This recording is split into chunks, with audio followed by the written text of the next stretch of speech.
Hi అండి, అందరికీ నమస్తే. నేను మీ సునీల్ మద్దాల. జానీ మాస్టర్ దొరికేశాడండి. నేను అదే కదా తిట్టిన తమ్ముళ్ళు. జానీ మాస్టర్ దొరికేశాడా అంటే ఎక్కడున్నాడు అనేది మ్యాక్సిమం పోలీసులు ఇన్ఫర్మేషన్ అయితే లాగేశారు.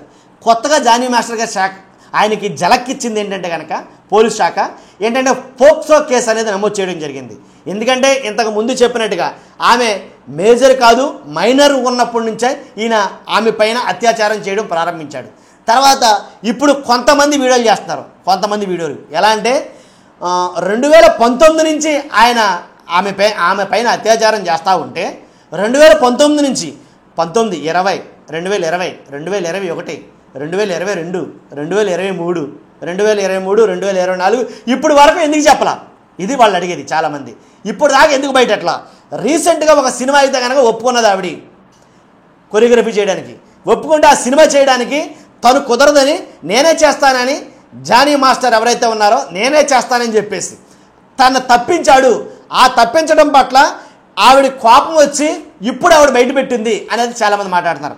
మరి ఎలాగైతే కనుక మళ్ళీ ఈ కేసు వేరేలాగా వెళ్ళే అవకాశం ఉందని కొంతమంది మాట్లాడుకున్నారు. ఏది ఏమైతేనండి, మహిళని అందులో ఒక అమ్మాయిని అలా చేయడం ముమ్మాటికి తప్పే. ఖచ్చితంగా ఎలా అంటే మనం మామూలు నేరం కాదు, ఇంకా అది క్షమించరా నేరమే, దాంట్లో తిరిగేలేదు.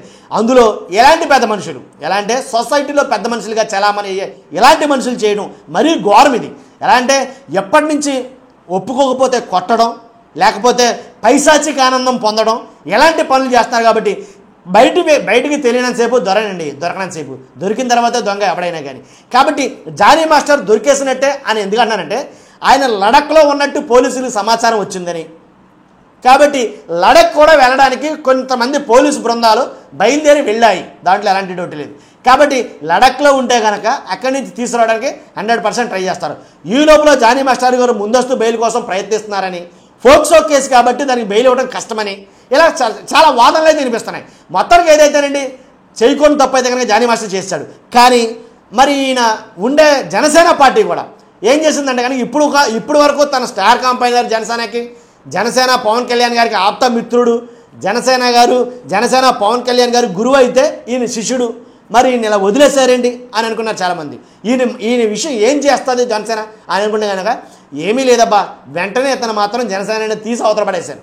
ఎందుకని ఆ పెంట మనం రాసుకోవడం ఎందుకు అని అనుకున్నది జనసేన. కాబట్టి తీసేసినంత మాత్రాన ఏదైతే మచ్చ ఉందో జనసేనకు అంటుకున్నది అది పోతుందంటారా? కాబట్టి జనసేన నాయకుడిగా చలామణి అయ్యి, జనసేన స్టార్ క్యాంపెయినర్గా చలామణి అయ్యి ఈరోజు పారిపోయి పరారీలో ఉన్న జానీ మాస్టర్ దొరికేసినట్టే అని చాలా మటుకు భావిస్తున్నారు. ఎందుకంటే ఖచ్చితంగా అతను అరెస్ట్ చేయాల్సిందే, చేస్తారు కూడా, ఎందుకంటే కేసులు అటువంటివి. కాబట్టి లడఖ్లో ఉన్నారని మనకు సమాచారం అందింది, అదే పోలీసులు సమాచారం అందింది, లడఖ్ కొన్ని బృందాలు వెళ్ళాయి. ఇది మనకు తెలిసిన సమాచారం. మర్చిపోద్దు. చూస్తున్నా మీరు అందరూ కూడా ఈ విషయం మీద ఎలాంటి వాళ్ళ మీద మీ అభిప్రాయం ఏంటి ఖచ్చితంగా కామెంట్ రూపంలో తెలియజేయండి. నేను చూస్తూ ఉంటాను. నాతో పాటే చాలామంది కూడా మీ అభిప్రాయాన్ని చదివే అవకాశం కల్పించండి. ఫస్ట్ అయితే కనుక లైక్ చేయండి, నాకు మోటివేషన్ కూడా ఉంది. ఈ ఇన్ఫర్మేషన్ ఎక్కువ మందికి పాస్ అవుతుంది. ఖచ్చితంగా లైక్ చేయండి. చూస్తున్నా మీకు అందరూ కూడా థ్యాంక్ యూ వెరీ మచ్.